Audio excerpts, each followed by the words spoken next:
What's up, everyone? I'm Gwen from the Gwendolyn Reading Method. February is the month of love. It's a time when I like to ponder the important questions in life and love, mainly who my favorite literary couples are. I think I've narrowed it down to 5. This is in no particular order, as I can't be forced to rank them. It's impossible.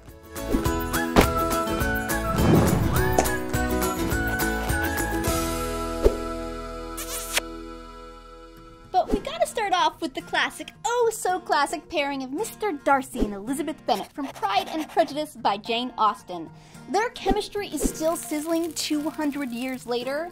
If you haven't read it, the premise is that Elizabeth Bennet is one of a bevy of girls, and her mother's mission in life is to marry them all off. When an eligible young gentleman moves into the neighborhood, well, as we know, it is a truth universally acknowledged that a single man in possession of a good fortune must be in want of a wife. And the game is on to marry Lizzie's sweet older sister Jane to Mr. Bingley. Then there's Bingley's curmudgeonly but very handsome friend Mr. Darcy.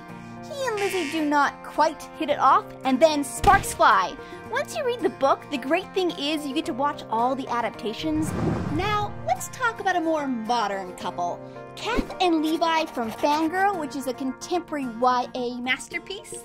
The premise is this. Kath is one of the most famous fan fiction writers on the internet, but in real life, she's an extreme introvert. Introverted Kath is thrown into a new world with a new roommate, and then there's said roommate's boyfriend, funny, engaging Levi. Kath is extremely relatable, and Levi isn't your typical leading male. He's quirky and sensitive, and I really want to read more leading men like him, and they are just adorable together.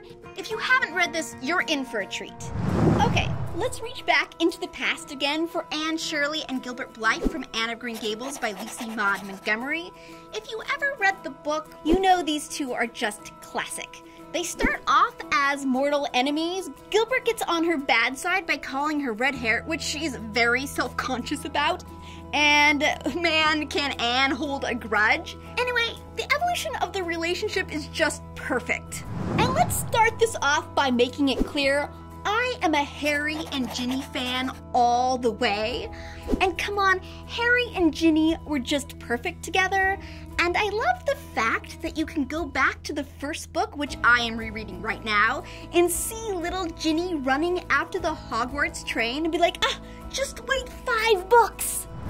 And finally, from perhaps the most lyrical waltz-like circus-themed fantasy book of recent times, we have Celia and Marco from The Night Circus by Erin Morgenstern. Picture a circus entirely in hues of black and white, which appears without warning. Imagine a duel, a magical lifelong competition, which 2 young magicians are raised from childhood to fight. Against this surreal, whimsical backdrop comes love. Okay, those are my 5 favorite literary couples. Who am I missing? Who would be on your list? Let me know in the comments below. See you later!